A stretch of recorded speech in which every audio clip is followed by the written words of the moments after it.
ada kemajuan buat umat Buddha sekalian. Supaya apa? Minimal kita tidak pindah. Anak-anak kita cincai lah, orang tua cincai. Nanti terus anakmu mau beragama apa? Usoway. Tapi nanti yang saya hadapi di Bandung ya, apa? Orang udah dari muda aktif sampai udah tua dipelihara, rajin kalau kita layanan yang kek, ya kan? Kalau ada baca pamit, rajin lah kalau ya. Umat Buddha, anaknya nggak ada yang Buddhis. Udah ditutup dipindahkan. Iya, datang terus kemudian maaf suhu, nah. Mama sudah pindah. Kapan? Tadi waktu Citbok. Citbok itu gede. Jadi waktu itu aman. Di rumah sakit aman. Kita doain. Tapi begitu udah meninggal, langsung pindah. Lah, pertanyaannya, itu kan orang udah harus dijawab. Apakah Anda bersedia mengikuti ini kan? Orang yang ngikutin Buddha, ngikutin Bodhisattva, Paninpusa, tiba-tiba dipindahkan. Kalau udah pindah, nggak ada apa-apa tuh. Maaf lihat tidak boleh pasang iyo. Saya mau doa, udah datang. Anak saya bilang, mau udah pindah. Terus gimana? Ya udah, kita pakai cara kita.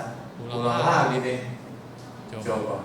Seorang pengurus, mending kalau pengurusnya biar aja membantu Cian apa ya? Kalau orang meninggal baca doa, ya kan? Datang itu rajin, mimpi kebaktian, tapi setelah meninggal anaknya nggak ada yang Buddhis, akhirnya ya udah. Ada 2 kasus nih. Udah banyak kasus ya sebenarnya. Udah banyak, ada 10 lebih. Memindah agamakan orang yang sudah meninggal. Terus yang kedua, ini adalah aktivis juga. Sampai adik-adiknya semua Buddhis. Karena maunya itu Buddhis. Jadi yang bikin adik-adiknya sekolah, kuliah, kerja, siapa yang nyari uang? Kokohnya. Dengan perjuangan, karena nggak ada apa ya. Jadi kokohnya itu dari kecil dia rela nggak kuliah, supaya dia bisa sekolah. Terus dia juga rela nggak kuliah ya. Pokoknya dia kerja banting tulang biar adik-adik. Dan ini Buddhis. Cuma anak-anak kan gitu, karena kita terlalu cincai. Akhirnya anak-anaknya nggak ada satu yang ikut bapaknya, dan bapaknya itu terkenal baik banget. Akhirnya mereka diskusi sama anaknya. Ya papamu mungkin sudah dipindahkan. Itu juga dicipok pas tutup peti, dipindah agamakan. Tapi papa dan kita selalu dari kecil Buddhis. Boleh nggak panggil bante? Boleh nggak panggil suhu? Nah, anaknya mau kan buku-bukunya ngomong ya, cek-ceknya ya. Akhirnya udah boleh panggil kita.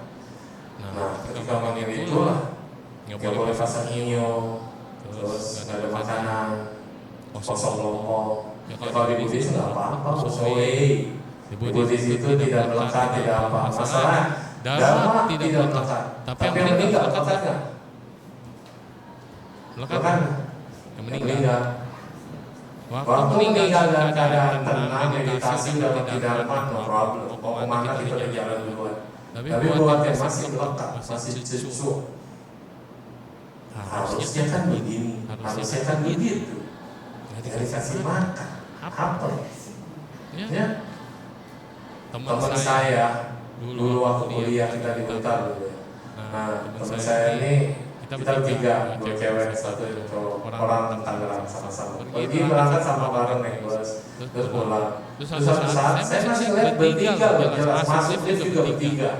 Yang satu Katolik, 2 Buddhis, saya sama temannya Susi Buddhis. Terus yang ini masuk kelas, masih dia lihat duduk di kelas. Jadi dia ini lagi ujian semester. Terus cancer payudara, cervix. Padahal belum nikah ya, tapi bisa kena.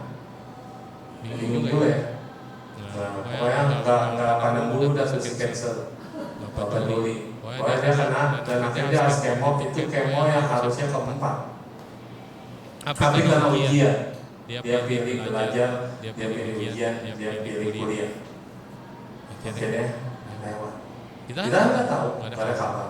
Terus begitu dulu absen, dipanggil namanya Susi. Temennya bilang, Susi udah gak ada Pak. Nggak ada mana? Meninggal. Oh. Kapan? Kemarin. Kita kaget. Bukan saya doang yang lihat ternyata. Teman-teman yang sekelas juga lihat di lift ketemu. Terus masih duduk di situ. Pas kita lihat lagi mau bangkunya kosong. Nah, jadinya ini adalah satu hal yang itu tidak bisa melepas. Jadi kita hidup, ingin berjuang. Anak kuliah pengen lulus, anak lulus pengen kerja, orang kerja pengen kawin pengen cewek. Ya, nikah pengen punya anak, punya anak pengen punya cucu, punya cucu pengen mati. Ya, tinggal siklus hidup kan. Udah meninggal, ya lahir jadi apa? Tidak tahu. Tapi kan proses runtutan ini keinginan kita ini membuat kita terus stuck di bumi ini, terus stuck dan kelekatan kita, stuck dengan pola pikir kita, pola pandang kita. Kuliah, saya harus kuliah, nggak mau kemo, dan kemudian cancer ganas, akhirnya meninggal. Ketika meninggal, terima dia meninggal. Ya, Katolik kan ya berarti nggak pakai apa-apa ya, biasa sama dengan yang lain.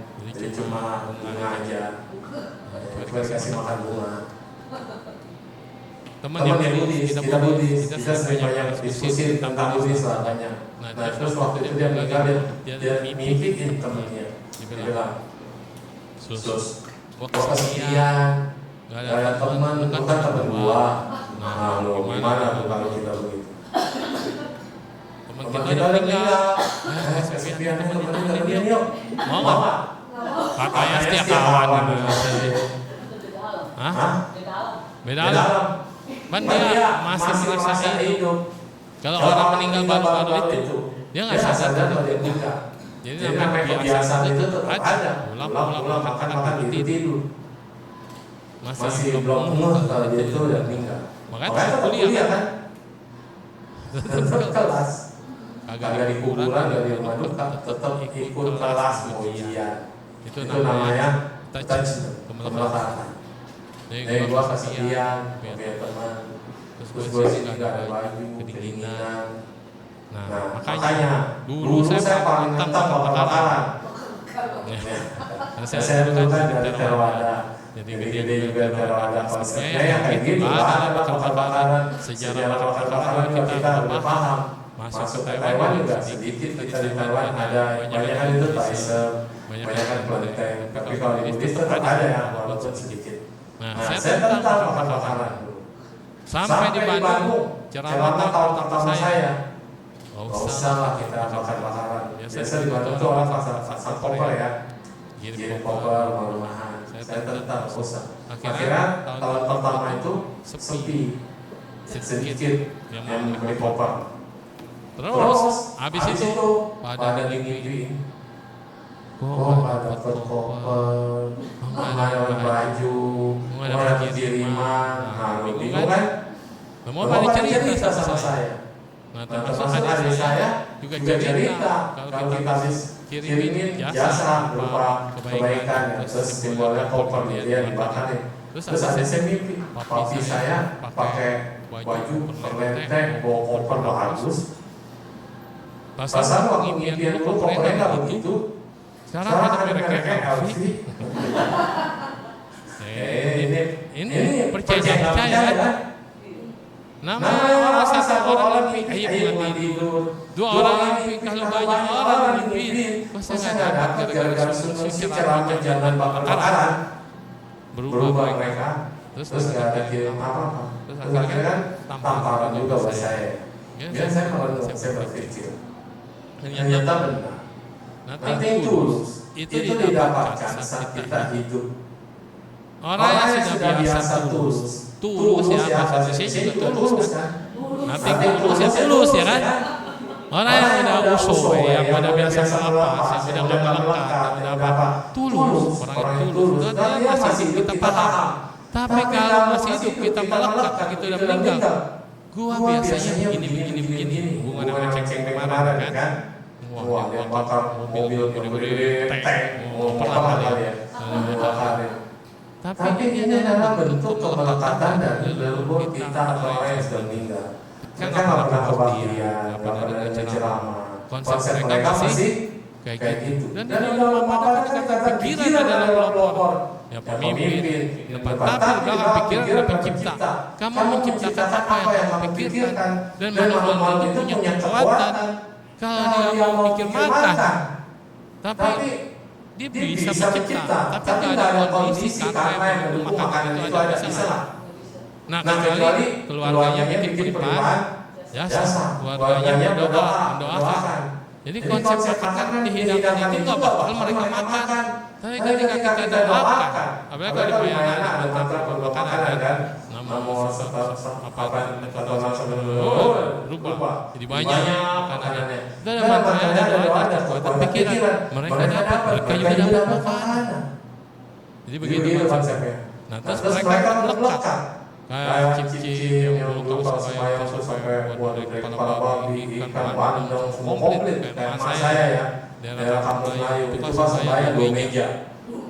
Dari kepiting, udang pancet, udang galah, udang bambu, letok, semua ada. Babi cin, babi piung, semua ada. Semua makanan komplit, kue juga komplit, buah juga komplit. Udah biasa bikin sembayangan kayak gitu. Nasinya kayak banyak, terus supirnya, terus ada arak putih, ada teh, ada kopi. Mereka udah dari dulu tradisinya begitu. Sampai kalau kita nggak punya duit, ngutang buat sembahyang. Karena kalau nggak bikin begitu, anak nggak berbakti. Ya udah dari orang benteng kan, mereka orang benteng. Si benteng tapi yang kalangan lumayan gitu ya. Kalangan bawah kejadiannya sama yang adanya kan. Tapi kan kalau sama yang pun simpel. Buahnya aja udah cukup. Satu nasi 6 sayur kayak dadar cukup. Makanya kalau kita perpadukan sekarang, kalau orang benteng kolong zaman dulu ya, pelit amat. Kasih orang tua cuma gitu doang. Jadi ini semua kembali kepada kemelekatan tiap orang tidak sama.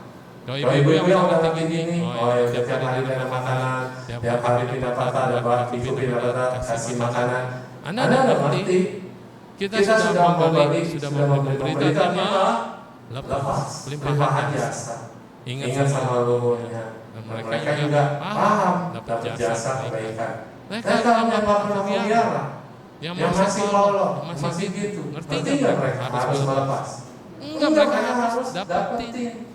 Gua tiap hari sembahyang begini begitu meninggal, kok nggak digituin? Paham ya? Pola pikir berbeda. Sehingga mereka kambuan atau bukan kambuan? Bukan.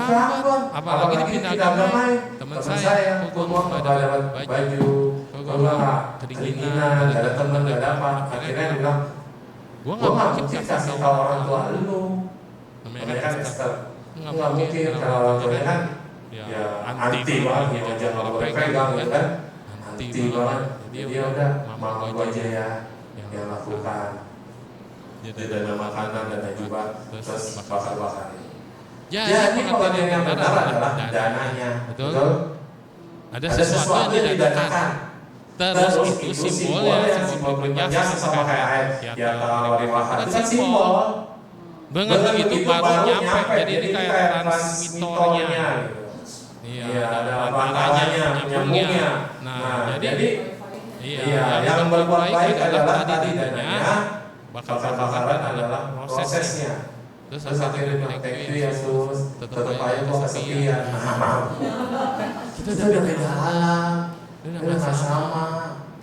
Ya udah 49 hari lah. Sekitar hari keberapa udah gak ada lagi, gak ada mimpi, gak ada apa. Karena kita pasang nama. Jadi kalau sama Buddhis kita punya keyakinan 49 hari itu orang masih nggak ngerti harus kemana, harus ngapain. Jadi masih dia melekat. Tapi begitu waktunya kayak dalam bos lah. Nonton ya zaman ibu-ibu zaman jadul. Dalam bos. Begitu waktunya ada cahaya kan, suruh masuk.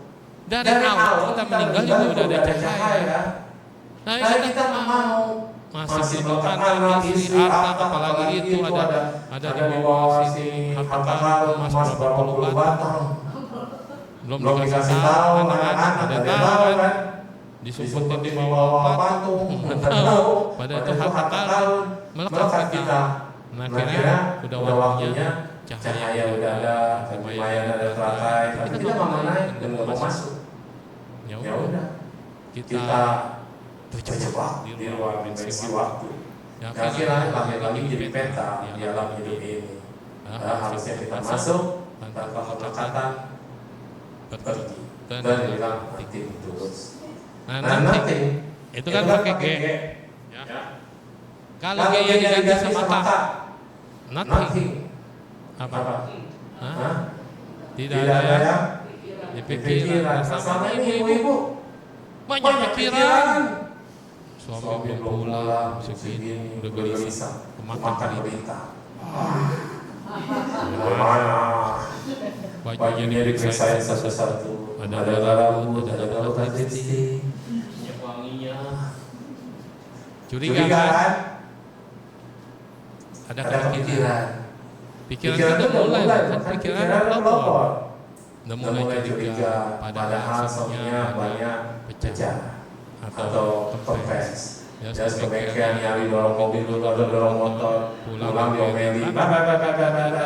Belum dengar kenapanya tapi udah diomelin dulu. Emosi nggak kalau bapak-bapak pulang diceramain kayak Donald Bebek? Emosi. Belum kita jelasin, udah keburu diocehin. Emosi, udah pasti. Emosi jadi ribut nggak? Berantem nggak?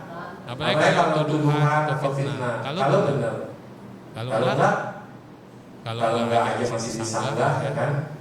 Susah. Jadi hidup ini yang untuk supaya nggak punya pikiran jelek itu susah. Saya aja masih lihat CCTV kan saya main di Jakarta, di Bandung ngapain, ini ada umat ngapain, kok sembayangnya sampai yolo adu-adu, yolo yang gede dikorek-korek, apa itu CCTV kan kelihatan. Bukannya kita nunda ngapain ya, kan harus dilihat. Bukan kita melakukan sama wihara, tapi kalau wihara dikasih apa-apa di dalamnya siapa yang tanggung jawab? Kepala wihara, betul? Memang ada CCTV bikin masalah betul. Dan kalau nggak ada, sebodoh amat, ya kan? Kalau ada, dikit-dikit lihat, malam-malam pas bangun ya dulu, angkat biar gua. Iya. Ngapain? Itu di orang itu suka ada duit zaman dulu ya. Duit kasih ada batu-batu kalau mata pasti orang itu ngambil sampai bawah itu. Buat ngambil begitu atau buat dia pakai jimat kayak atau apa? Ada yang begitu. Ada. Bukan ada. Ada orang yang biara agaknya mencurigakan. Taunya saya telepon penjaga ada orang di depan ngapain? Toilet dia kebelet pipis nyari toilet di mana? Inilah makanya ada CCTV makin banyak masalah. Ada ibu-ibu keluar dari rumahnya, pembantunya yang ngapain? Makin banyak kecurigaan kita, titiknya makin banyak, betul? Masalah makin banyak. Iya, kalau orang yang usowe ya nothing tulus, ya udah begitu ada masalah baru dia cek. Bukan tiap hari dia pantauin. Ya sekali-sekali boleh memantau supaya kita tahu. Kadang nggak dibohongin. Inilah pengertian nothing tidak ada yang dipikirkan. Jadi kalau nggak ada yang dipikirkan, hatinya ada beban atau tidak? Bebas hatinya, cecai. Makanya kalau disincing atau sesuka hati, kuat cecai. Kuatnya adalah bukan pusat, memang katanya awal kita suara tulisannya artinya. Tapi kuat di sini lebih ke dalam pada apa? Kuancau, observation, vipassana. Jadi di Mahayana sutra hati itu ngajarin kita vipassana. Vipassana adalah apa? Kebebasan, free from suffering. Kalau kita dengar aham kita hongi, hidup hongi, ya kan? Chan of Metta, batin kita free, damai, tenang, cecai. Cecai itu freely. Jadi kita melakukan vipassana ada pembebasan. Pembebasan dari apa? Kemelekatan. Wah, saya mulai banyak benar-benar pada keluar, melekat, tiap hari dingin, tiap hari dilihatin. Tapi jadi putuli juga nggak? Ya kan kayak cerita ada biku yang jadi putuli juga, dan dia melekat, dapat jubah sutra. Wah, baru meninggal dia. Melekat jadi putuli. Ini zaman Buddha. Kalau kita dulu ada teman saya juga begitu, kita di posisinya ada orang baru masuk. Suruh pilih, ini ada jubah, seragam, ada kasur, ada bantal, semua yang buat sekolah itu saya siapin. Setengah jam, milih jubah doang.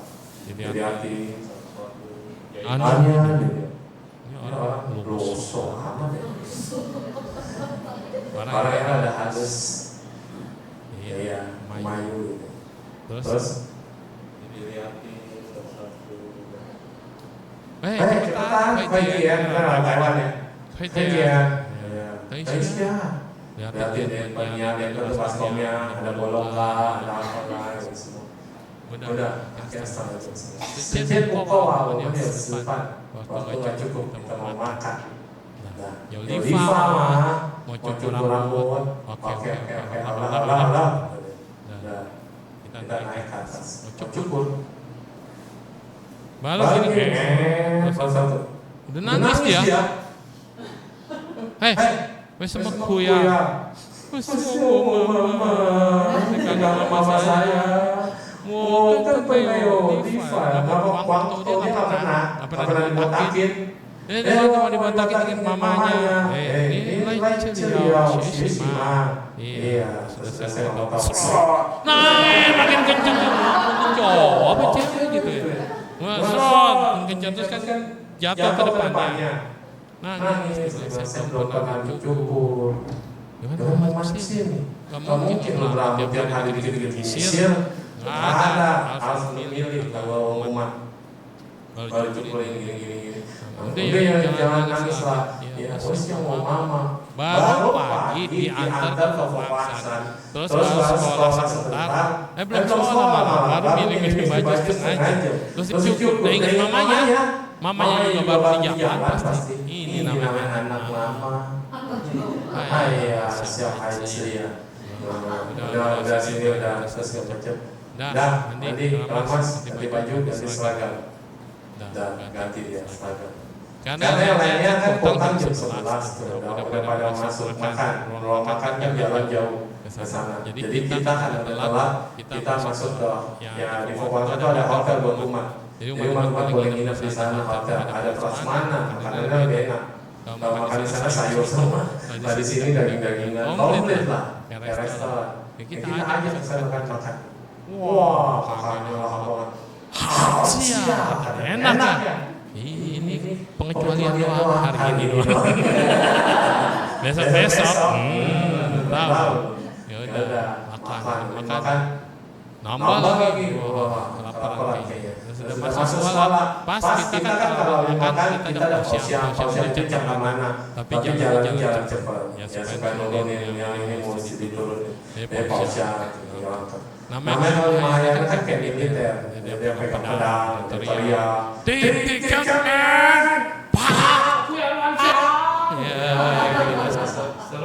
Kan? Biar apa? Konsentrasi, jalan dan lihat di kanan kiri. Terus dosennya ini pasti geraknya cepat. Kalau ada yang ngelamun atau yang kanan kiri ketawa sendiri, udah digebuk, pasti dipukul. Larinya cepat. Jadi pak, ini ya, ada suara apa ya? Suara apa? Hai takut. Kan kenceng suaranya kan? Ini namanya orang makan siang, terus konsentrasi, cengir, kita konsentrasi hati saat ini. Niat itu kan jin, hari saat ini jin kan? Hari ini terus bawahnya hati. Jadi hatimu saat ini gitu. Itu namanya ya. Kesadaranmu saat ini fokus gitu kan. Tapi suaranya harus kenceng. Kita kan budaya Zen. Zen itu panghe, teriak sama pukul. Jadi kalau yang ngelamun tiba-tiba dipukul langsung dia muncul lampunya itu pencerahan. Itu zaman dulu. Kalau zaman sekarang dipukul awas lo ya. Beda hatinya kalau anak zaman sekarang. Makanya dia bilang frekuensi lah. Nih switch tidur. Nggak ada AC kan? Cuma ada kipas angin doang.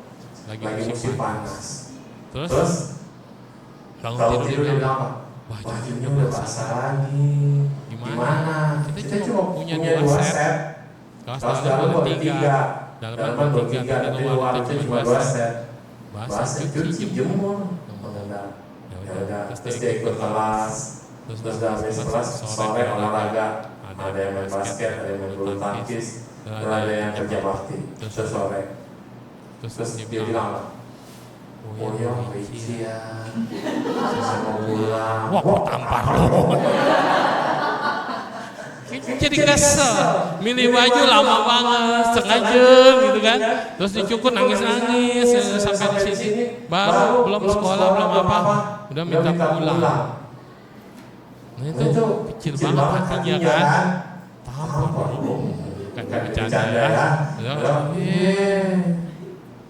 Orang itu begitu. Dari luar pengen ke dalam. Dari dalam pengen ke luar. Makanya itu namanya word wisdom. Padahal kebiasaan manusia siapa? Menertibkan pikiran-pikiran yang kayak monyet, pikiran yang kayak kuda liar. Begitu kita biasa bebas, begitu masuk ke ruangan atau masuk ke suasana atau masuk ke lingkungan yang disiplin, batin berontaklah, siang malam ya baiklah, sekolah, ya kan? Di sana kayak kalian, itulah namanya. Nothing, lepaskan semua pikiran. Hiduplah saat ini. Saat ini kita bagaimana? Terus lus, yang lus ini kan artinya kehilangan ya. Lepas. Kalau nya 2, jadi apa? Longgar. Baju dari sempit longgar. Longgar itu ya ada space. Lus harus kita miliki. Kita harus punya sesuatu yang longgar. Pikiran kita harus longgar. Jangan terlalu ketat. Kalau pikiran kita terlalu ketat, pusing nggak? Pusing. Makanya kita pijit-pijit, berlawanan ada jam-jam yang akan pijit kepala. Jangan terbalik kayak mall sama buka. Kalau itu kan kanan, ngebuka kan kiri. Udah ketat, Anda pijit-pijit ke kanan, makin kenceng dia, kayak skrup. Jadi harus dilonggarin, pijit berlawanan jam-jam. Bikin juga baju kalau kesempitan, longgarin untuk beli baju. Batin kalau udah sesek, udah nyes, enak. Aduh, saya sekarang maaf tidak terima curhatan dari siapapun. Saya kejep. Iya, kalau dulu masih cincang, ada orang nanya di Facebook apa di mana, saya masih ladenin, tanya jawab curhat. Kapok saya. Iya, curhat. Lama-lama sefu usin hantongah, sefu ini. Ini punya wapaksa loh. Curhatannya lebar bisa bikin buku novel.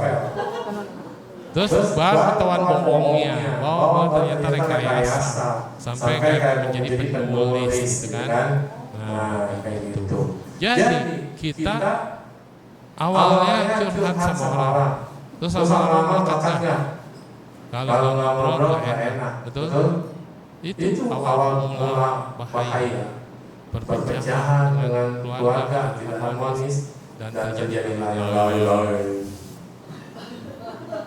Itu awal muasalnya dari curhat. Pada dasarnya orang pengen didengar, pengen didengar, pengen diperhatikan.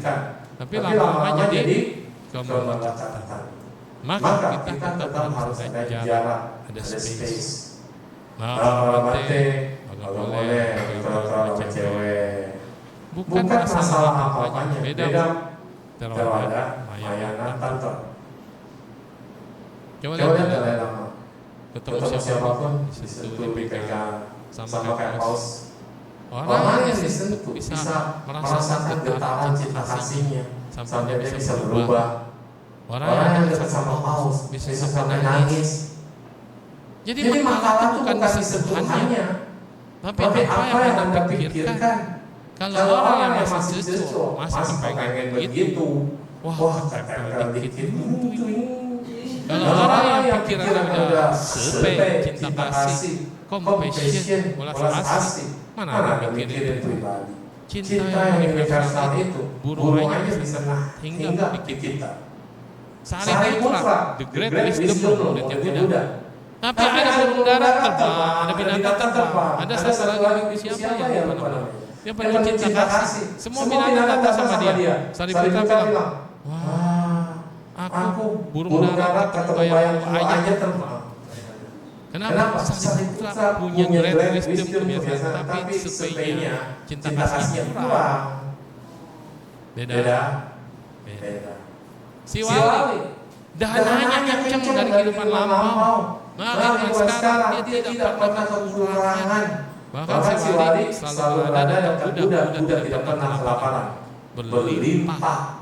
Tapi kalau ada si Wali bisa jadi kosong, pindah batanya tidak dapat, betul? Jadi Buddhanya kalah dalam masalah laki, keberuntungan dengan si Wali. Kenapa? Pamitan dananya si Wali luar biasa. Anda dikasih patut si Wali, dipuja di rumah jadi Kaisen. Si Wali ceramah materi tolong rezeki hari itu miliar. Kaisen lah, si Wali lah, apalah yang namanya dewa rezeki lah, apa namanya itu adalah panggilan. Contoh. Jadi kita lihat kenapa beliau bisa beruntung, kenapa disebut sebagai dewa rezeki, bukan kita mohon rezeki kita tempat mohon rezeki sama patung. Ya kalau patungnya bisa keluarin emas, ting. Wah, itu baru Kaisen. Ya patungnya cuma diam aja senyum. Kita ngomongin senyum, kita kesel senyum. Pegang duit doang, duitnya tidak bisa berubah jadi duit beneran. Namanya Kaisen adalah kita melihat dia jadi dewa rezeki. Kenapa? Karena waktu jadi gubernur itu nggak pernah dengar orang menderita hatinya tega. Keluar terus berdana terus bantu, jalanan rusak dibenerin, jembatan ada dibikin. Maka beliau jadi dewa rezeki. Si Wali dana parami tertinggi setiap kehidupan. Nah, kehidupan sekarang selalu penuh dengan berkah.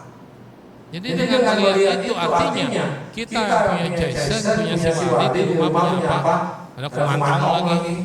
Udah dari kumantong pakai baby kumantong yang bayi silikon dibawa-bawa kemana-mana, dikasih minum, diajak jalan-jalan. Ada. Wah, ketinggalan zaman. Hah? Udah nggak viral.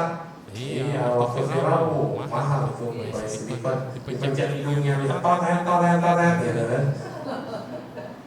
Itu mengikat bayi anak-anak yang harusnya lahir, tapi karena kita sebuta, nggak bisa melepas, tidak bisa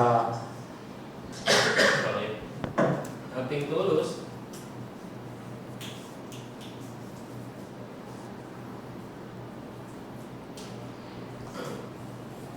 Tidak bisa melepas. Jadi kita melekat sama anak kita yang meninggal, bayi yang meninggal, digantikan dengan boneka. Ingat sama dia. Jangan boneka itu hidup. Pertanyaan saya, bisa nggak kalau katakan nggak kenal ya, adanya kesadaran bayi yang meninggal jadi masuk ke boneka bisa? Ya kalau itu anak kita ada ikatan. Karena dia tidak mau meninggal juga. Jadi ada ikatan, dia ada dekat situ bantuan kita seperti ya kayak boneka. Kalau itu makhluk atau roh dari orang lain masuk ke dalam boneka itu kita saudara kita. Iya kalian benar, kalian baik. Kalian baik kaki. Tahu nggak mereka kaki? Dia masuk ke boneka lucu. Tapi kalau malam matanya nyala. Nah yang kayak gini kemelekatan mengakibatkan penderitaan. Sama kayak kita miara tuyul. Anda belum makan, dia udah harus makan dulu. Nilainya kakak. Kita sih nanti makanan biasa. Tapi kenyataannya dimensi lain itu makanannya sudah dinodai, sudah diacak-acak, dan kita makan. Kayak kita. Duit masuk. Akibatnya kaya. Tapi nggak ada makan siang gratis. Nggak ada. Jadi sebenarnya hidup itu manusia ada takarannya. Takaran sedikit itu aja. Anda bisa. Tapi stok karma baik kita yang harusnya berbuat nanti diambil sekarang buahnya sama kakak kredit. You know kakak kredit? Shopee. Dapat barang? Dapat langsung instan. Tapi bulan depan harus bayar.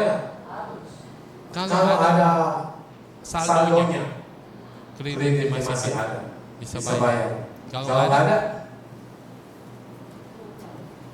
iya utang bukan ditagih dong. Berbunga masih bisa ya bulan depannya.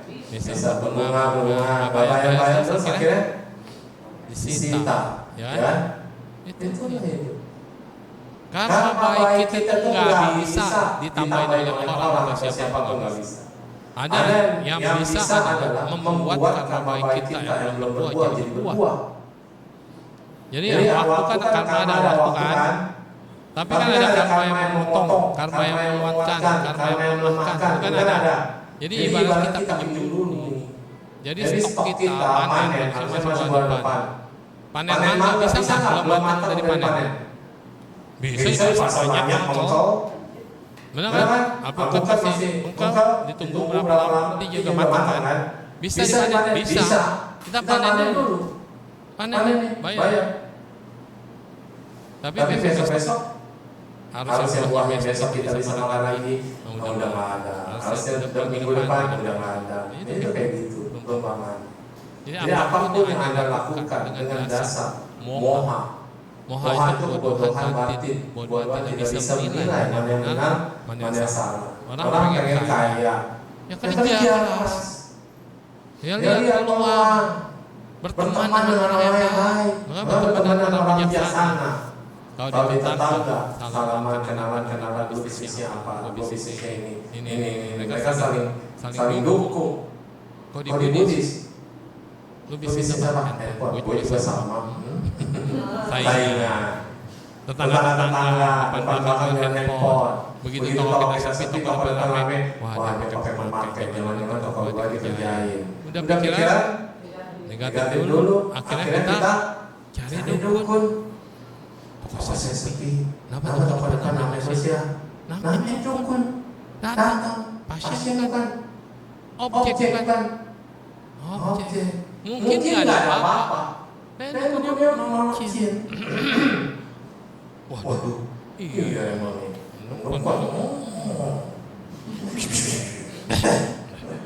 Nah ini masalah ini. Nanti minggu depan balik lagi. Oh ini. Tapi keluar ya. Padahal nggak ada apa-apa, sepi ya karena memang sepi. Atau sepi karena karyawan Anda jutek-jutek, Anda sendiri jutek. Orang parkir depan toko, Pak jangan parkir di sini ya. Nah, udah jutek. Kan siapa mau ke toko Anda? Baru nawar, jangan nawar. Mau beli, nggak mau udah. Kalau Anda jadi customer, betah nggak ke toko? Sumpah, gue ke toko kayak gitu pasti kan? Ya ini dia sepi.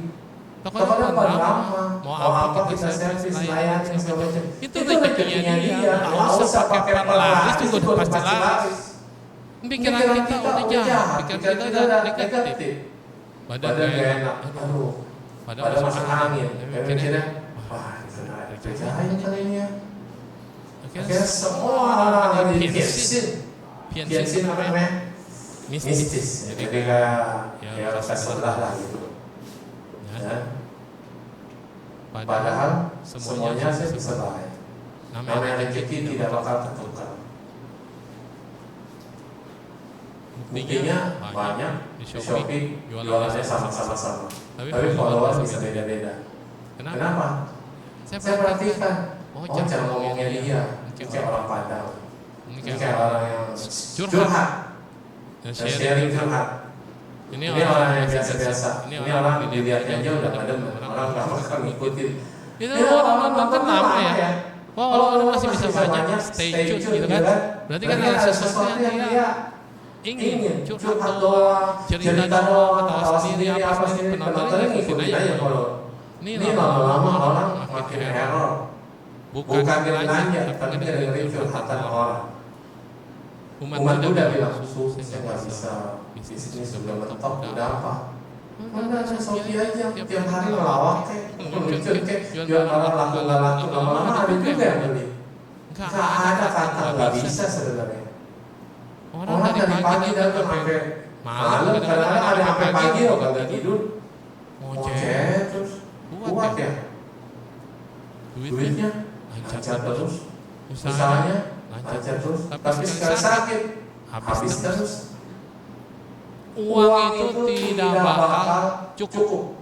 Mau berapapun tidak bakal cukup.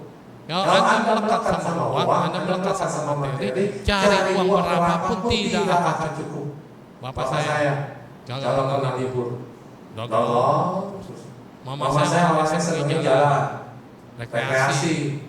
Tapi bapak saya nggak suka. Karena apa? Lagi hari libur toko kita malah rame. Lebaran pun buka. Kan udah mainan kan. Pas sekarang udah malah pulang mainannya handphone. Kecil ya kasih handphone, iPad. Nggak laku mainan mobil-mobilan, nggak laku. Udah nggak ada sosialisasi kalau sekarang. Semua masuk kamar udah diam anteng. Bayi pun supaya nggak rewel, kasih handphone. Matanya ngomong, waktunya tidur, malah nggak tidur. Waktunya malam begadang. Anak-anak sekarang juga, anak ibu bapak itu yang lagi pada sekolah minggu, kecewa. Jam 10 tidur. Tadi jam 11 dibangun. Mau lihat masih online apa enggak. Itu kan sukses kan ada, kalau online kan hijau. Titik kan? Kalau yang malam masih on, berarti belum tidur. Makanya ibu-ibu jangan gaptek. Belajar, mesti tahu. Iya, anak sekarang begitu. Apalagi orang tua yang udah strict. Jam berapa harus ngapain, jam berapa harus ngapain, jam berapa harus ngapain. Ada anak jam 9 udah selesai tidur. Terus begitu sekolah dia nggak tahu apa-apa. Temennya lagi bahas itu tuh, yang tempat apa, yang diskotik buat anak-anak di bawah 30 tahun. Ada ya. Itu pada ngobrolin, nggak tahu ya. Berarti emang udah begitu pun pengen tahu lagi. Udah lewat umurnya. Itu ada buat anak-anak, buat anak-anak. Nih, masih 17. Berapa tahun lalu? Mereka dia ngomong dia nggak ngerti nggak mudah. Nah kan penasaran. Udah malam tadi lupa belajar. Untuk megang kunci, pulang cepat pulang. Udah pulang ada apa-apa, tidur sebentar, pagi udah sekolah lagi. Prestasi, ranking. Tapi ternyata udah 2 kali aborsi. Nobody knows. Kau tahu? Karena dia curhat. Tadi saya bilang, mulai sekarang saya tidak terima curhatan. Jadi bisa cerita, kaget gak kita? SMP, kok jago banget, kok kalah. Dunia udah berubah. Anak-anak sekarang ditanya, apa pengalaman yang paling tidak menyenangkan? Makan bersama keluarga. pergi sama keluarga itu tidak menyenangkan buat mereka. Kalau anak-anak seru, kalau orang tua udah harus dengar. Makanya kadang-kadang orang tua kita lebih banyak mulutnya daripada telinganya. Benar nggak? Anak baru cerita dikit udah ngoceh. Padahal belum selesai ceritanya. Mak, nggak usah curhat lagi. Cuma.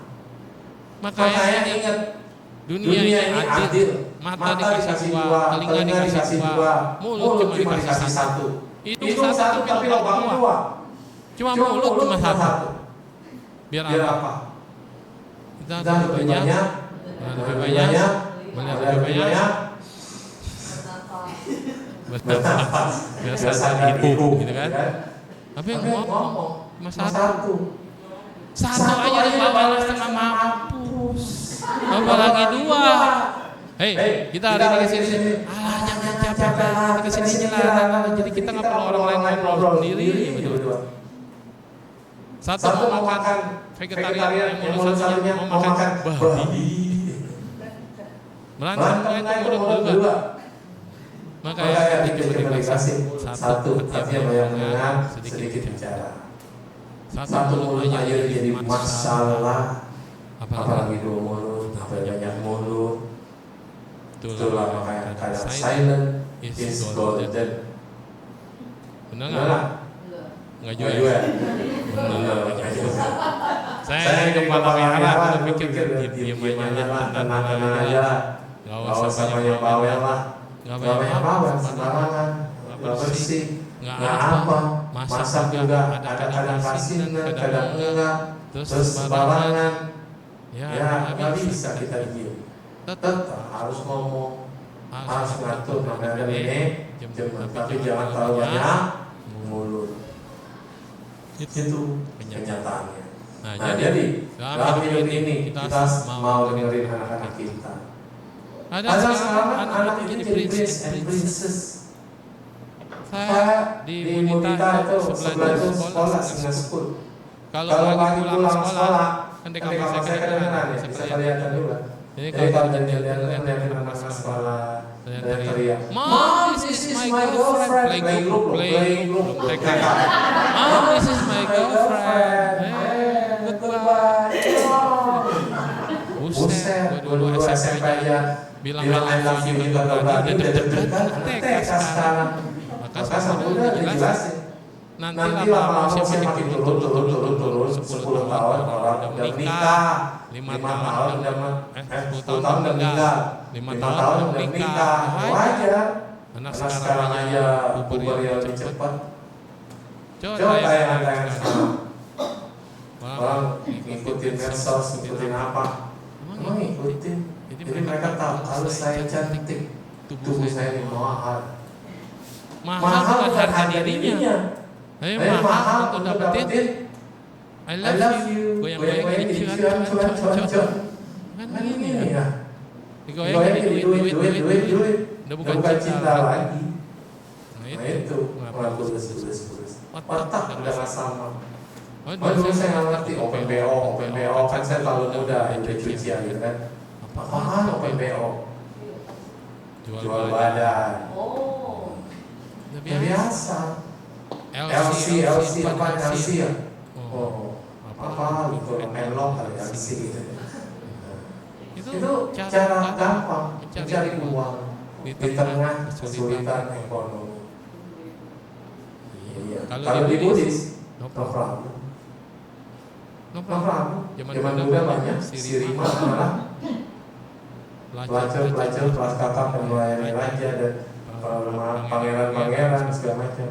Mereka pun punya kesempatan menjalani kesucian. Pelacur, pembunuh, terus apa lagi ya? Jahat, kasta terendah. Semua orang bisa menjaga tingkat kesucian. Tidak ada masalah. Tapi di dunia ini, di mana orang suci sudah sedikit, Buddha tidak ada. Kalau kita salah jalan, siapa yang mengangkat? Bisa lah orang salah. Kita kemudian dia bertobat dan menjaga kesucian. Bisa. Di Korea ada yang bakal dihukum mati Lalu dia kan tiap kali dikejar kan ada bisu yang datang senin namanya kalau apa ya, diceramahin diajarin meditasi. Teknik meditasi cocok buat dia. Makanya kalau dimainkan ada pertobatan, bertobat. Ada alasan Suican. Pokoknya can itu, iya can pertobatan. Ini kan bertobat. Setelah bertobat maka banyak kebaikan dia meditasi, mencapai kesucian di penjara. Jika saat dia menghadapi kematian sudah tidak takut lagi meninggal, tidak ada masalah. Jadi di Buddhis mau yang jahat mau yang enggak tetap bisa mencapai kesucian. Cuma masalahnya zaman sekarang orang udah kepleset, susah lagi bangkitnya, susah. Terus saya lihat ada kita juga ngaji kebaktian, tiba-tiba dia pindah kerja ke daerah yang terkenal, tiba-tiba di IG-nya, kok pakaiannya kayak gini, ternyata penghasilannya dari begitu, mengangkat ekonomi, mengangkat, tapi udah jauh dari udah dhamma, ya orang setelah jalan, itu nggak ada masalah, hidup adalah pilihan. Tetapi kita sendiri yang mengancam blueprint hidup kita sendiri. Kita nggak bisa ngontrol anakmu mau bagaimana. Tadi saya sudah kata, udah ngomong gini nggak bisa, salah juga. Tapi kita bisa menjadi contoh terang cahaya dalam rumah. Kita bisa memberikan kebebasan sebebas-bebasnya pada anak kita, tapi bertanggung jawab. Kita harus ajak mereka untuk mengenal Buddha Dhamma, jangan cuek. Kayak gini saya lihat anaknya ditaruh di atas bertiga, ibunya ke bawah, dan di lantai satu. Ini sekeluarga datang. Ini udah garansi. Tapi nggak juga sih. Nggak juga. Teman saya sama-sama seperjuangan fight. Kita di Buddha Dhamma dari kecil. Akhirnya nikahnya di sebelah juga. Nggak ada masalah. Buat saya dulu saya fanatik. Keras. Waktu di tetangga saya fanatik, umat muda saya tarik-tarikin, udah pindah ke Buddha, fanatik juga, umat situ tarik balik. Udah kuliah, akhirnya berdebat tentang agama. Ya saya kalau terjun itu harus totalitas gitu. Tiap hari berdebat. Akhirnya semua orang takut sama saya. Terus saya kehilangan apa? Teman. Nggak ada yang berani dekat. Kalau saya diem, mereka mau terus, mau tarik terus, itu keluar jurusnya takut. Terus saya berpikir, agama ini sebenarnya menjadikan yang tidak kenal yang jauh jadi dekat, atau mendekatkan yang jauh jadi dekat. Kan beda agama. Oh iya, saya berpikir tidak juga ya. Teman itu harus luas. Dulu mulai dari suku ditabokin, masuk ke Formosa, kita belajar, ternyata buku Buddhis banyak banget, perpustakaan itu semua buku Buddhis. Tulisan-tulisan yang sehari-hari tentang kehidupan banyak banget. Banyak penulis-penulis di luar sana juga banyak. Tulisan yang bagus tentang kehidupan. Awalnya masuk ingin, dia tidak pernah berhenti menulis. Sampai meninggal itu masih nulis. Walaupun matanya tidak bisa melihat, dia tetap nulis. Gimana cara nulis? Dia ngomong. Ada saya sedikit. Tapi ngomongannya udah 1, 2, 3, udah soalnya kalau cara bagi 4. Sampai dengan titik. Coba kamu hitung. Kan ada website bisa klik berapa huruf. Persis sampai dengan titik. Itu 1 kolom di koran. Terlatih sampai segitunya. Cuma ngomong berhenti satu kolom. Kalau kita kan nulis pasti kelebihan, kekurangan, kalau dia masih potong-potong diedit capek. Saya dilatih menulis. Saya senang nulis. Ini kalau nulis majalah gampang. Satu bahan itu gampang buat saya. Tapi disuruh potong, edit. Jadi nggak usah saya pintar. Pertama kita sudah bebas. Udah nggak bebas. Dari 2 halaman bikin 1 halaman. Dari 1 halaman setengah halaman potong lagi 1 halaman sampai apa sih yang kamu pengen ngomongin? Biasanya kita di sekolah itu dari kerangka karangan dikembangkan menjadi karangan. Ini dibalik. Ternyata beda. Apa bedanya? Waktu kalau kita ngomongin karangan, fantasi kita, impian kita, ilmu kita keluar semua dari situ. Kita ngembangin, memang. Tapi kalau nulisin, susah banget itu. Benar, juga mungkin gampang nulisin susah. Merampingkan karangan. Bagian ini mau dicoret, berat banget menyoret.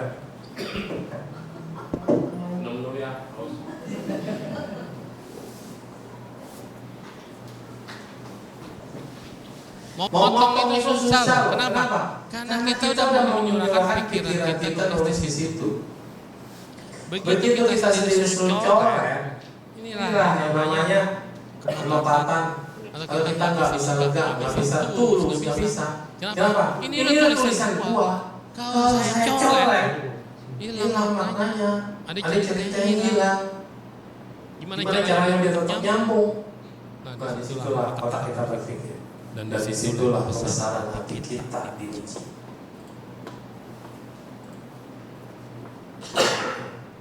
Karena saya pemikir, maka saya penulis. Maka yang saya tulis itu adalah milik saya, betul? Sebuah zaman kakuan punya milikku. Jadi begitu ini kita curahkan, begitu coret, berat. Benar. Tapi kalau orang tidak nulis asal nulis, teman-teman ya banyak nulis asal nulis, web panjang, dicoret gampang banget dicoret. Saya jadi. Dan itu nggak bisa buat seorang penulis. Saya diceritakan awal saya. Ada penulis terkenal, sufanya juga bagus. Tiap hari dia nulis. Nulis sih gampang, tapi begitu dia edit, ini bagian editing. Dia baca lagi loh. Ini tong sampah. Ulang baru tulis lagi. Disobek, bukan dipucuk apa? Di lemas buah. Di tong sampahnya dia banyak banget karya dia. Ya dia rasa udah nulis, tapi waktu diedit kayaknya belum level saya. Jadi nulis itu kan ada level ya. Ini yang biasa, ini yang udah mulai siruan, ini yang udah penulis, udah segala macam luar biasa. Jadi dia nggak merasa tulisan dia itu ada di sini. Wah kurang bagus. Akhirnya istrinya diam-diam semua ditong sampah itu dari buah. Sama istrinya dilemesin lagi, digosok lagi, dikumpulin satu demi satu. Suatu saat suaminya sakit. Dengan sakit itu tidak bisa ngapain. Seorang penulis, income-nya dari royalti. Yang kita kan ngomong di Indonesia ya, Indonesia mah percuma. Ini ngomong di Cungkol, itu buku luar biasa. Jadi penulis itu buat dihargai banget. Seseorang penulis yang baru selesai nulis harus dulu langsung dicetak dan ratingnya akan ketahuan cepat apakah cepat. Ini ada putus asa istrinya diam yang tadi dibuang itu disusun lagi, yang bagus dikumpulin jadi kumpul penulis kumpul masukin ke editor terbitlah satu buku tanpa sepengetahuan penulisnya. Begitu akhirnya buku itu booming, penulisnya kan tidak tahu. Langsung dia dapat penghargaan, langsung dapat viral. Terus bukunya dikasih kapan saya nulisnya. Ini bukan karya saya, bahkan dia lupa tulisan dia. Ini bahkan tidak masuk standar tulisan saya. Malam-malam sama istrinya. Terus istrinya bilang apa? Papa, itu tulisanmu, itu yang kau buang di tong sampah, itu yang pikir orang tidak akan baca. Kenapa? Kamu bersikeras tentang tulisanmu sendiri, gayamu sendiri, tidak bisa melekat, tidak bisa berubah, bahkan kata-katanya kaku. Tapi tulisanmu itu yang katanya downgrade bisa diterima oleh semua masyarakat dan bisa menjadi motivasi bagi banyak orang. Udah terkenal nih, tetap nggak terima itu tulisan dia dipublish. Apa namanya? Apa namanya? Tidak bersyukur. Itulah namanya orang yang idealis perfeksionis. Orang yang perfeksionis dia tidak akan menerima sedikit noda pun. Padahal kelas di sini buat kelas di bawah lebih laku. Banyak banget orang yang baca kayak sekarang. Anak-anak yang sekarang, anak-anak yang baca enggak? Nggak ada orang yang baca buku dari depan sampai belakang. Makanya sekarang YouTube yang panjang-panjang ceramah saya zaman nggak ada yang nonton dari awal kakek nggak ada. Dan saya YouTuber. Jadi lihat orang naik baca nggak ada sampai habis. Jadi tapi kalau dipotong-potong, ternyata viewernya banyak banget. Karena orang malas dengan dari kepala sampai lutut. Mendingan yang penting aja berapa yang shot lebih banyak. Shot film atau shot apa betul. Akhirnya si penulis tadi tidak bahagia. Padahal penjualan punya naik berapa kali lipat dari hasil sampahnya. Dan akhirnya bisa buat pengobatan dia. Tapi hatinya tidak bahagia. Kenapa? Bagi dia itu selamanya tetap sampah. Tahu? Mindset, pola pikir. Selamanya kalau Anda bersikeras tentang sesuatu hal, tidak akan berubah hidupmu. Anakmu, kamu mau jadikan dia seperti kamu. Jelas namanya beda. Dia lahir dari mana kehidupan maunya. Memang Anda tahu dia dunia apa? Misalnya Anda dokter gigi biasanya. Kalau dokter gigi ke anak cucu, gigi terus tuh. Nggak ada yang jadi dokter anak. Jarang. Karena apa? Ahli waris. Iya, masih mau. Emang mau siapa lagi terus? Anda suruh anak Anda yang nggak ada hobi sama gigi, suruh lihat gigi tiap hari. Oke, bisa jadi dokter gigi. Tapi waktu memperlakukan pasien, kalau salah, beda sama tangan bapaknya. Bapaknya yang pelan-pelan lihat ini kalau passion sama passion beda. Jadi contoh ya, bukan bagi begitu, terus saya beda sama dokter gigi. Contoh ini kalau orang yang jadi profesi tidak cocok dengan hatinya, ya nggak? Anda sudah bisnis jaga toko, lu nggak tahu dari toko ini anak-anak semua pada berhasil, semua bisa sekolahin anak pada sukses.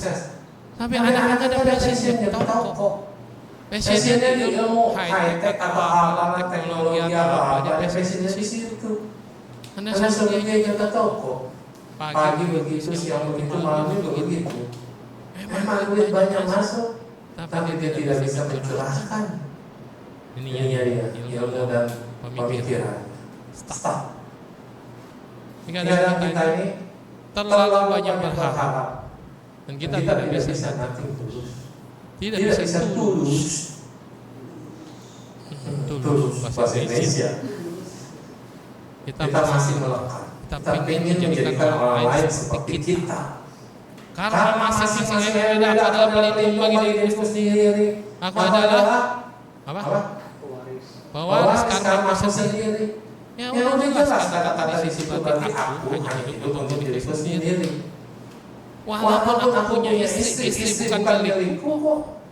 Suatu saat kita meninggal, istri sekarang sih kuat ya masih tidak punya suaminya. Lagi suami lagi atau ya yang belakangan. Dan dulu mah bisa anak berapa pun dia besarkan sendiri tidak dikalahin. Kalau bapak-bapak nggak bisa. Gitu istri meninggal lepas ada, ya istri masih ada dia bisa ada lagi kok katanya. Untung saya tidak menikah. Jadi kondisi ini kita tidak bisa terima menderita. Paham? Kita mau menjadikan orang lain seperti kita, makin menderita. Mempunyai anak kagak ada yang sadar, mempunyai anak ada kayak saya, punya anak tidak ada yang bisa dibanggakan. Tidak bisa dibanggakan karena kita mengukur skalanya pakai skala kita. Kalau anak kita sekolah orang lain, dia tiba-tiba bisa jadi artis. Sekarang orang tua pengen anaknya jadi artis. Zaman dulu coba. Saya pengen nari, saya pengen jadi seniman, pengen jadi pelukis. Ada orang tua yang dukung. Zaman dulu. Saya mau jadi pelawak. Ada nggak? Dulu kasih itu sampai sekarang Indro doang yang hasil. Dulu ada apa-apa. Tapi pelawak sekarang stand up comedy ngomong cuma berapa menit. Duitnya jut ratusan puluhan. Enak ya? Sekarang paling enak jualan mulut. Ngomong ngoceh. Saya kalau jadi bikin jadi pendeta aja lebih enak. Takut ya. Ibu-ibu yang punya yang makan terbakar api neraka takut semua. Ayo. Coba sekarang pas punya jimat, punya apa semua keluarin. Pada punya semua, enggak? Anak takut enggak? Takut. Kalau muda enggak bisa. Suhunya bagus, ngomongnya bagus, tetap aja. Apa? Anak muda. Ada apa? Silakan. Sang Buddha mengajarkan kita bukan perburuan. Perempatan. Satu bagian buat modal usaha. Satu bagian buat ditabungin. Satu bagian buat didanakan. Satu bagian buat cadangan emergency. Jadi kalau dana seperempat bagian dari kekayaan. Hebat enggak? Bukan perpuluhan lagi. Enggak main-main. 25%. Enggak ada pencerahan bilang atau sosial bilang, ayo Bapak Ibu, saya silakan ada 25%. Dana sukarela aja kalau Bapak pilih yang sana yang kiri. Padahal dana para ini adalah melepas tanpa pikir panjang. Saat Anda senang, lepas. Saat Anda bahagia, lepas. Yang penting Anda happy. Jangan dana kalau Anda nggak happy, percuma. Walaupun tidak ada yang percuma dalam hidup ini. Jadi kalau dana yang lepas. Jadi konsep itu Anda senang, bahagia, lepas. Setelah dana Anda bahagia, nggak perlu pakai persen. Untung sang Buddha. Karena pemerintahan kita perlu 25%. Cukup namo buddhaya, anumodan kamsahamnida. Selesai. Mau ngomong 30 menit motivasinya luar biasa, sama aja amalnya segitu. Beda kalau saya jadi umat biasa, umat awam, masuk ke pabrik, 1 jam 2 jam, penuh motivasi, dibilangnya motivator. Udah minimal kalau kenal kayak sosial itu kali ya. Kalau pas coba sakit. Itu tarif motivator 30 juta 2 jam. Terus happy gitu. Kalau happy sih udah coba. Karena dana adalah dana yang tertinggi tidak bisa dihitung oleh uang. Maka ketika kita sharing ceramah, ada yang tek kena dia berubah. Ada yang senang, ada yang cuma ketawa doang. Besok begitu lagi. Wahnya.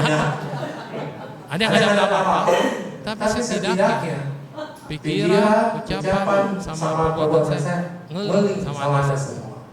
Dalam dirimu udah ada bibit-bibit yang saya tanamin. Buahnya kapan? Sepuluh tahun. Nggak dipikirin.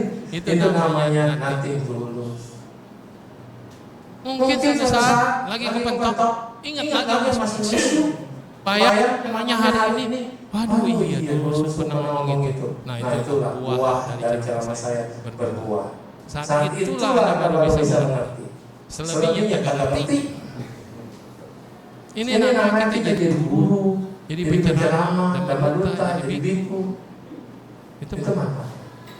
Anda boleh gosipin para suhu, boleh gosipin para bandai, senang banget gosip. Tapi sendirinya tidak mau jadi biku. Biku nggak kerja, nggak kasih santai-santai, cuma capek mulut doang, capek ngerti, capek bikin akhirnya bikin apa? Nggak ngapain, enak nggak? Ada orang susah mencari kerja, jalan kemana nyari kerja susah. Nggak punya mobil ada yang antarin, banyak umat yang antarin. Nggak usah cari duit buat makan dan datang sendiri. Bikinnya satu makannya 7 meja. Kalau meja banyak, anak nggak pusing. Tapi ada yang jadi biku. Udah ada yang jadi biku digosipin. Tenang-tenang, senggol, lepas buat, tertanganin. Udah susah kita hidup. Benar nggak? Inilah kehidupan. Maka nanti tulus itu betul-betul kita bisa menerima. Ya. Tadi saya mau ngomong apa nggak lupa. Udah habis lagi waktunya ya. Ya. Ini udah ngomongin semua yang terakhir. Inti sari dari nothing tulus adalah satu. Kita bisa freely hidup tanpa dalam Sincing ada disebut sutra hati Sin kuai ku yung kung yang dititau siang cuci. Apa yang disebut dengan Sin kuai hatinya tidak ada beban. Ini sutra hati Sincing biasa orang dapat dibaca tiap hari pakai Sincing. Itu kalau nonton Samcong isi belah kosong adalah isi. Kalau jomblo keluar cari istri. Tapi jangan dilanjutin, kalau udah punya istri buruan diceraiin, kosongin lagi. Alah. Ya, ini Sincing kata-kata yang setiap hari kita baca, tapi kita harus ngerti dalamnya apa. Hati tidak ada beban. Kuai itu ada yang nyangkut, ada yang ganjel, tidak enak. Ada yang ganjel di gigi Anda, enak nggak? Pasti lidah kita otomatis segini tuh. Dicongkel-congkel terus. Pakai tangan, pakai tusuk gigi. Karena ada yang ganjel. Itu gigi. Apalagi hati. Ada beban. Orang tua mikirin anaknya terus. Anakmu aja belum tentu mikirin kalian. Percaya nggak? Saya di luar negeri dulu sebelum ke Taiwan. Saya kan di Beijing 2 tahun. Teman-teman banyak banget. Kalau orang tuanya telepon.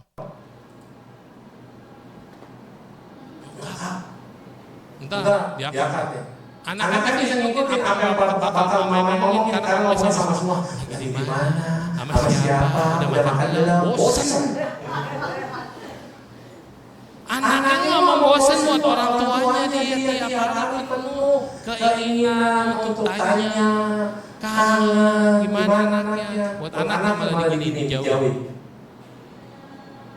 Saya juga kadang-kadang begitu.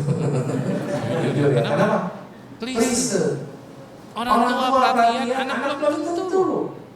Dulu nggak ngerti apa itu sosial sepupu, berbakti pada orang tua. Orang tua telepon kamu aja jadi senangnya luar biasa. Sampai saya dulu ngambil bodhisattva sila ya. Jadi sebelum jadi biksu kan umat ada ngambil bodhisattva sila. Itu ada pertolatan. Ada suhu yang nyanyi syair yang menyayat hati. Begitu kita namaskara, yang dilihat apa? Mama saya nangis, saya ngelawan orang tua, teriakin orang tua, saya pernah mukul adik saya. Keluar di tanah tuh, rumput kan, itu kayak video tuh muncul. Waktu kita namaskara, kebayang, ingat. Oh ini yang dinamakan cermin keabadian. Jadi kalau kita meninggal, kita suruh nonton perbuatan kita sendiri. Belum mati aja saya dikasih dia. Mama mau nangis, mau menderita, batinnya mereka kesepian, mendengarnya anaknya doang. Karena saya anak pertama ya. Anak pertama selalu merasa adik-adik yang disayang. Karena kita yang mainin mulu. Semua adik yang salah, kita yang disalahin. Pasti mikirnya begitu. Papa saya tidak pernah memuji saya, tidak pernah. Tapi setelah beliau masuk rumah sakit, umat-umat kan pada datang tuh, pada cerita, di situ papa saya bilang, senang banget saya waktu kecil ngapain, waktu jadi ketua ini bagaimana, SMA ketua PMR, di sekolah negeri loh, Cina tapi bisa jadi ketua, bangga dia sih jadi guru, dulu saya domain mulu, jadi guru agama berapa, goceng, sebulan, sehari berapa, ceban, sehari ceban, jadi guru agama goceng sebulan, ngapain jadi guru kan dia bilang gitu. Jaga toko, kan passion saya, jaga toko. antar banteng kemana-mana, dan makanan dilihat, sore baru pulang, diomelin. Berbuat baik diomelin. Ya udah, mendingan berbuat jahat aja. Dia nggak pernah mesti saya. Adik saya mulia diangkat. Begitu sakit, saya baru tahu. Dia bangga banget sama saya. Kenapa sih gengsi amat? Kayak ngomong anak-anak langsung. Ngapain ngomong orang lain dulu lah? Inilah orang tua. Beda. Orang tua nggak bisa ngomong cinta kepada anak. Ada satu film bagus banget tentang Taoism. Namanya Ti. Mendobrak pintu neraka. Mendobrak neraka. Ini film Taois. Tapi ini seorang Taosi. Dia pengen anaknya ini jadi seperti dia. Dan anak cewek itu kagak selamanya tidak akan dianggap. Sehingga anak ceweknya merasa Bapak tidak sayang. Mau belajar seperti Bapak yang dari kasih. Ilmu Taois tidak boleh anak cewek tidak boleh diturunkan kepada wanita. Banyak banget dan diskriminasi pada wanita terlalu besar. Sedangkan anak cowoknya yang disuruh jadi Taocio juga Taois, hatinya tidak setuju, hatinya tidak terima, dia malah lebih pilih keluar. Akhirnya anaknya tidak agama dibaptis. Bapaknya marah besar. Sampai suatu saat lagi mau pacaran, anaknya pakai seragamnya lagi. Bapaknya bilang, lepas. Boleh. Kan udah besar. Boleh. Kira anaknya tinggalin bapaknya. Dan bapaknya kaku dan keras jatuh di kursi roda. Anak ceweknya yang ngurusin sampai nangis. Bapaknya bilang, gue bisa sendiri. Inilah kekakuan orang tua ya, terutama orang laki-laki ya. Gue bisa sendiri, jangan sentuh. Jubahnya ada baju perempuan di atasnya, dilarang karena alasannya perempuan itu tiap bulan pasti dapat tamu dan itu tidak disukai oleh para dewa. Bekas bajunya yang udah bersih pun dianggap kotor. Gak boleh nempel sama jubah. Ini konsep perlakuannya. Terus begitu akhirnya mau meninggal, dia tulis surat pesan. Papa meninggal mau pakai sifu. Sifu itu baju jas, bukan baju orang tahu, bukan baju Taosi ya yang warna-warni itu. Dia mau pakai jas, pakai dasi. Padahal kan itu pantang banget bagi seorang yang memegang tradisi sangat kuat. Akhirnya semasa hidupnya dia merasa pukulan sampai anaknya kabur dari anak ceweknya merasa dia tidak dihargai di rumah. Kok udah begitu? Siapa lagi merawat dulu? Mau hidup sendiri. Saya merawat kamu, saya punya waktu buat kamu. Kamu tidak pernah mikirin saya. Dia renungkan tulis surat wasiat. Terus dia bilang pemakaman dia, upacara terakhir pelepasan arwahnya, dia tidak mau oleh orang lain. Dia mau dua anak yang cewek itu pakai jubah, melepaskan dia dengan upacara sempurna secara Taoism. Nggak pernah ada Taocia wanita dulu ya di Hong Kong, nggak pernah. Dimulai dari saat itulah ada Cai Chi Cai Ma kita baru dengar. Waktu itu nggak ada, semua cowok. Nah, dia memutuskan anak ceweknya yang melepas kalau dia, yang tusuk pedang, pecahin gelas, pecahin mangkok, dilihat tradisi kan, 7 mangkok membuka pintu neraka. Ya anaknya yang maju, dan anak yang kaget setelah baca suratnya. Kenapa ayahnya begitu kaku? Baru di situ, ayah terlalu risik ngomong wahai ini. Paham? Jadi bukan berarti orang tua kita sayang kita. Saya tahu papa saya udah meninggal, baru tahu dia sayang banget sama saya. Dia bangga banget sama saya. Tapi saya jadi biksu ke bapaknya dia. Nggak pernah ngomong. Gimana tahu? Mana cerita? Orang pacaran suka sama suka tapi nggak pernah ngomong. Akhirnya jauh, yang cowok jomblo, yang cewek jomblo, udah ketemu pas tua. Sebenarnya saya kenapa agak ngomong? Inilah kadang-kadang gengsinya kita, takutnya kita, malunya kita, takut kehilangan. Kalau kita belajar nanti tulus, ikhlas, rela, tulus, jelas akan dapat buah yang indah. Makanya kesabaran juga merupakan hati tulus. Orang bilang kesabaran ada batasnya. Batasnya mana sabar? Tulisan jelas kok. Tahu, pisau, hati, bawa yasin, dibacok, cincang, saya, sampai pisaunya somplak. Dengan tangan, ada garisnya somplak pisaunya. Tetap harus sabar.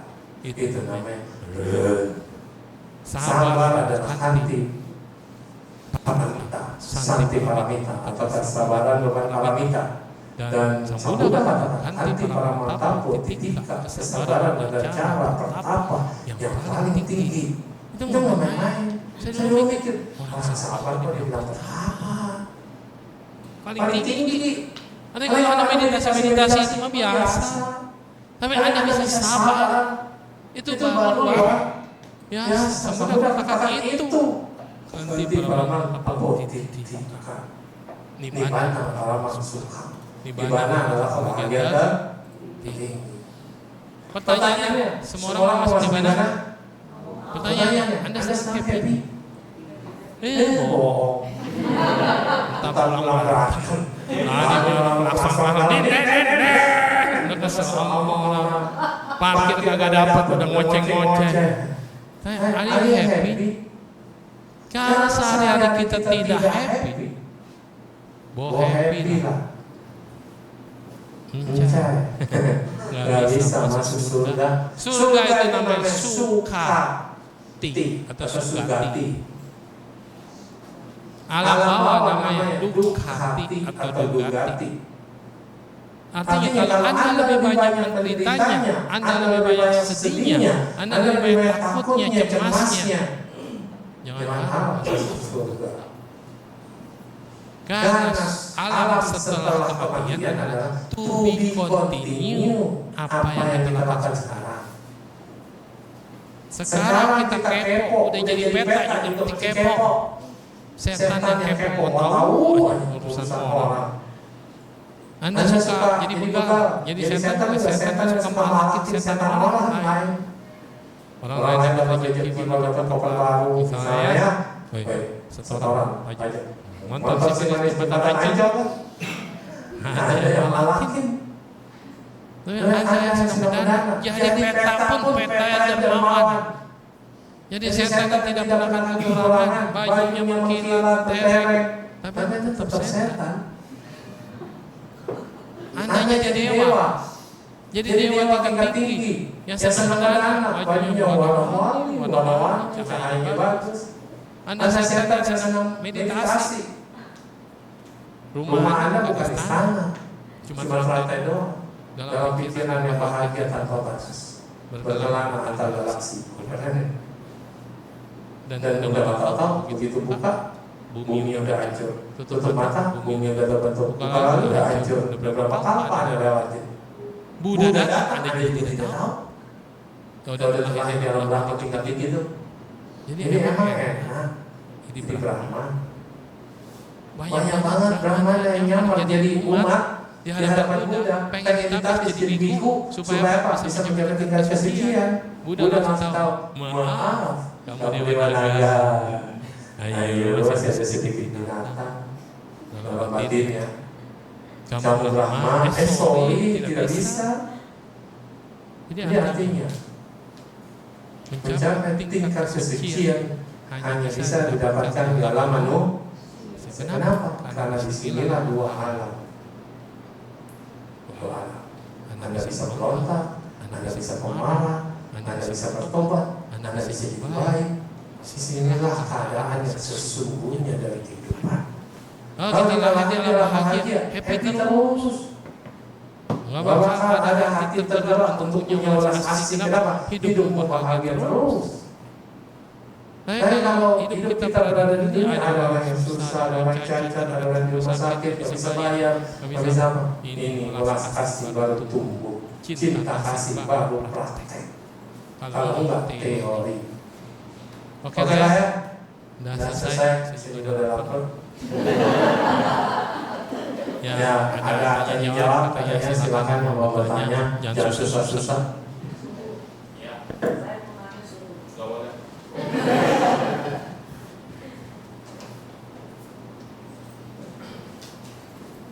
Ya, saya mau nanya yang ceramah yang pertama tadi.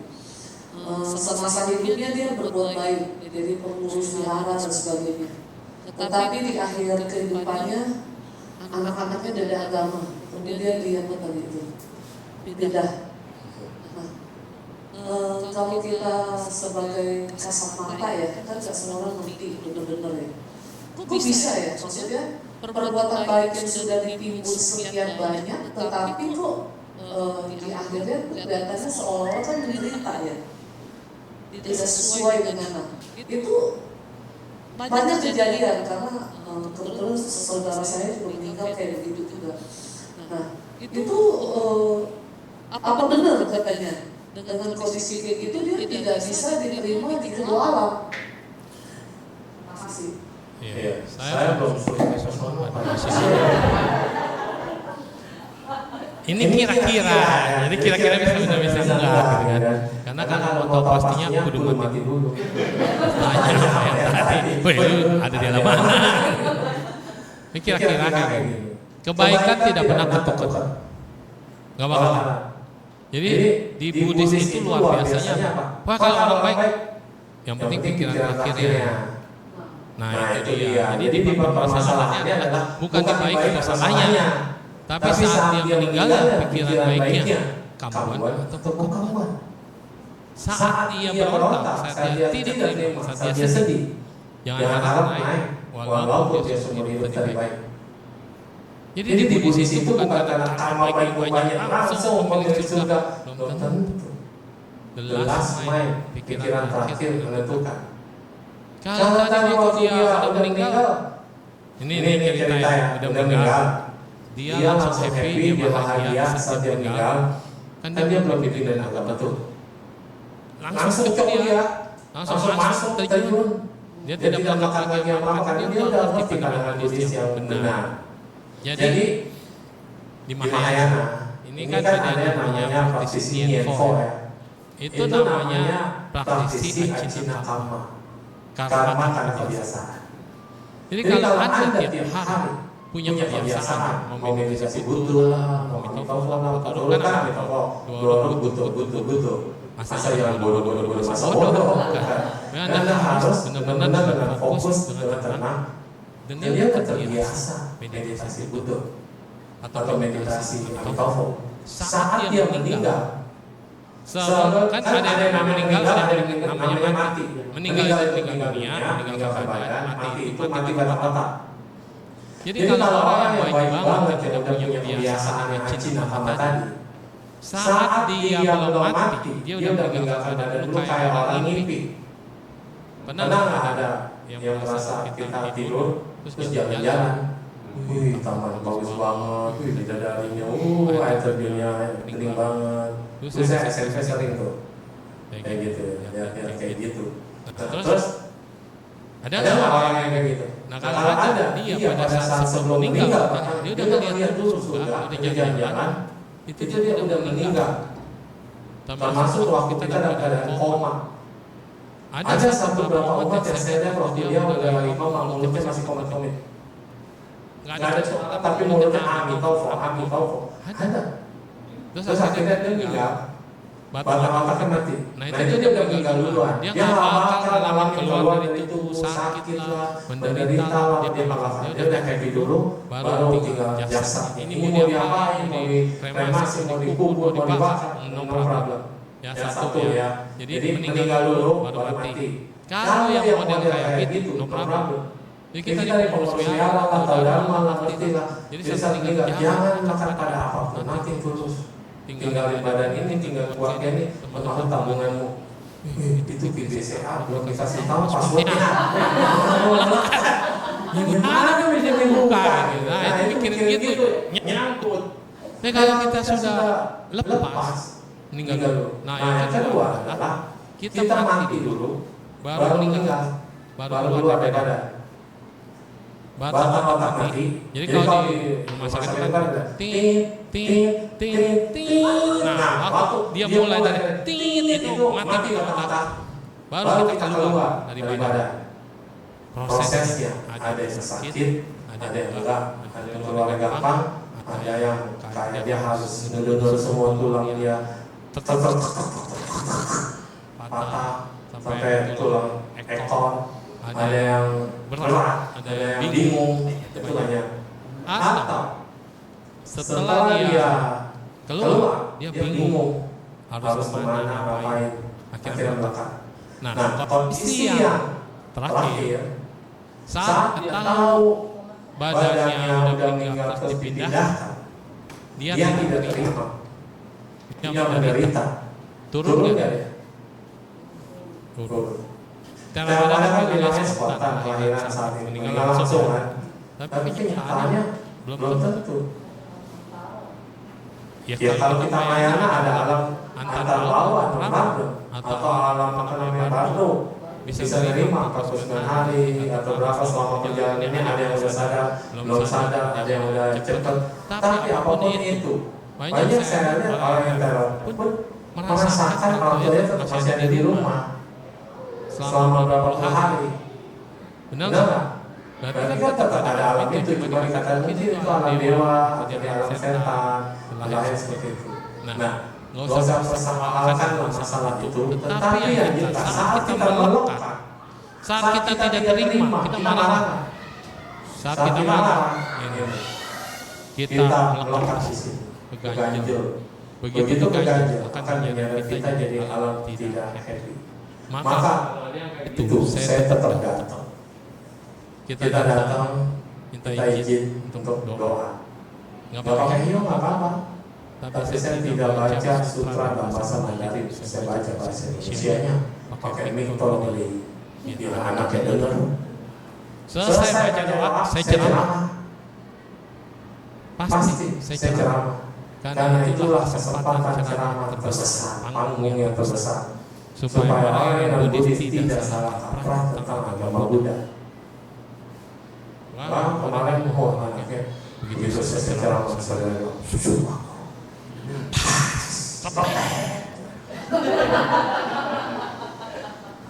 mereka bilangnya bagus, tapi buat anak yang kupingnya panas, besok disuruh bapaknya potong kewira kagak mau datang. Ya. Kenapa? Keyakinan membutakanmu. Buddha sudah hadir sebelum agama lain ada. Leluhur kalian, nenek moyang kalian pasti ada hubungannya sama Buddhis.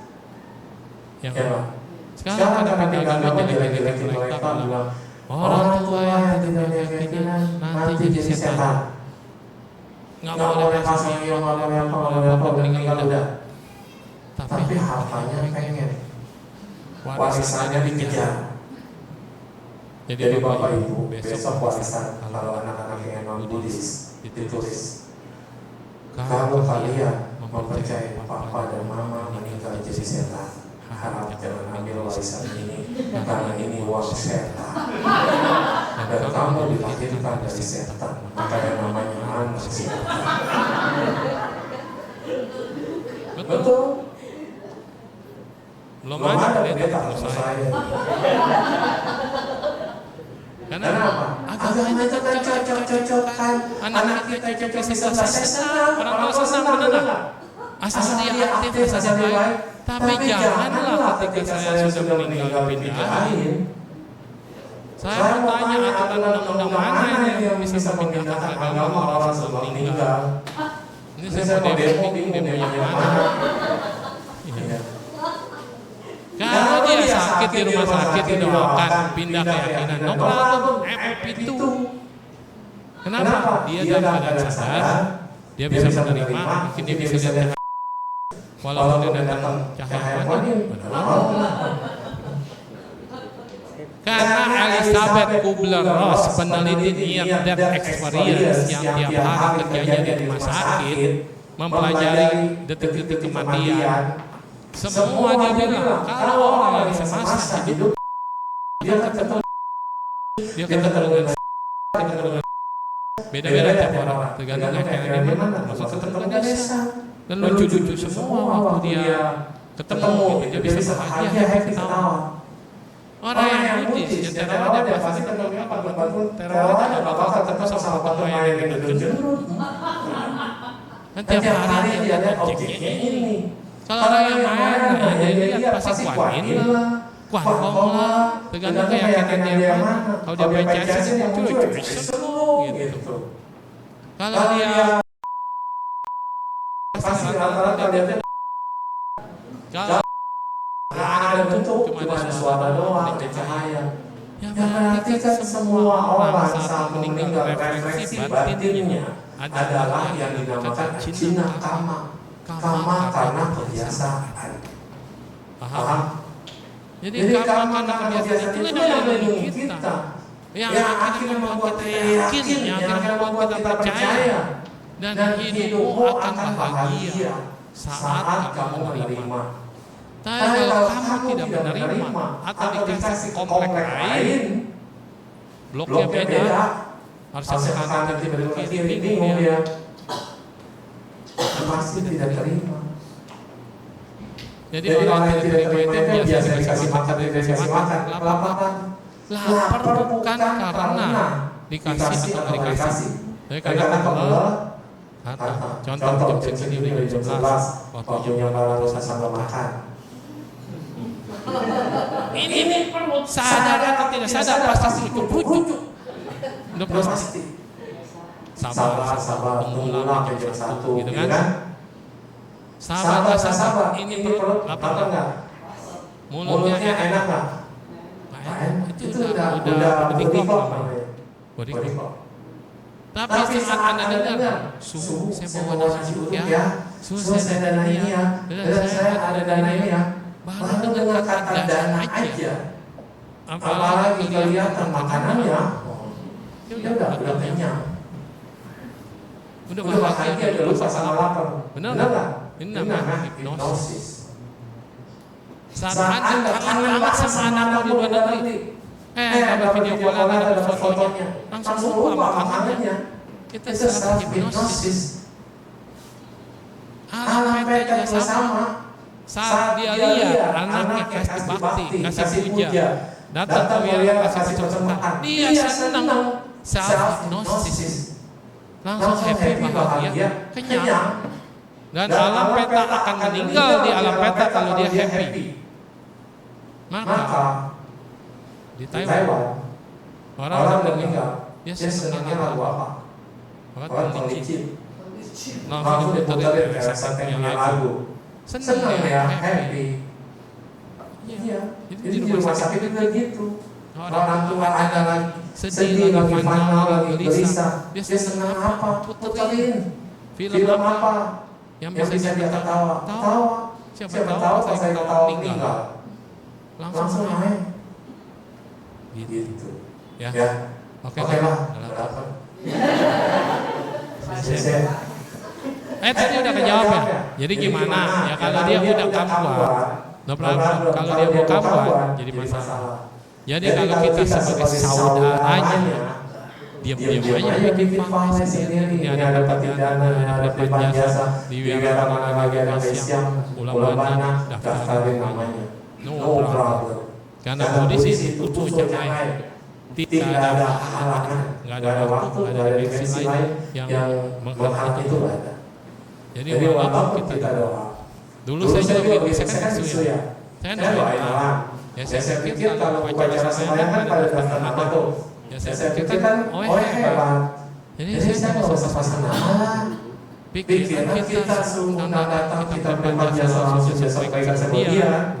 Datang bercengah-cengah. Ada yang saya lihat su itu cengkeh datang, su itu tokonya datang. Tapi di luar, kenapa? Saya tanya dong. Punya tiket. Hah? Punya tiket. Ternyata nama-nama yang kita daftarin itu tiket masuk. Kayak nonton konser aja. Percaya seperti itu. Anda bisa melimpahkan jasa kebaikan bisa. Tapi tidak ada saran dan prasarana yang kurang komplit. Anda bisa nonton konser dari luar juga bisa kedengeran. Tapi Anda tidak bisa masuk karena Anda tidak punya tiket. Bedanya apa? Kepuasan beda. Maka ada dana langsung, ada dana tidak langsung. Kalau dana titik mana masuk? Tetap ada buahnya. Tapi kan namanya namanya titipan. titipan. Maka Maka kalau dulu koper koper atau apa ya, saya beli sendiri di tukang nyom sama di wihara apa bedanya? Kalau di wihara itu kan ditulisin namanya, terus dari ngirimnya, terus stempel. Sama di tukang nyom juga itu sama. Bedanya Anda bawa sendiri. Kalau di wihara kita ada sutra yang dibaca, ada pertobatan yang dibaca, ada di blessing dulu. Beda mah. Blessing itu yang blessing suhunya harus parsial, harus bayangkan. Ini diterima oleh leluhurnya. Lalu aku baca saya namanya disebutin dulu, diundang datang. Dulu Bante Damasukro almarhum ya. Itu setiap kali mau pidana, dia udah bilang, luar udah banyak camping. Kalau biasa kan istri pada orang lapangan, sekarang jadi hotel, banyak camping. Karena besok dia upacara. Sebelum dia pada datang sama kayak kita. Mau nonton konser aja jam 6 sore. Jam 9 pada naik tingkat ke bagian duduk. Kenapa? Kenyataannya begitu, karena di situ dekat sama JIS. Artis Korea banyak datang macet, dari jam 9 pagi macet. Jadi mereka juga sama. Jadi kalau ada tiket sama tiket ternyata beda.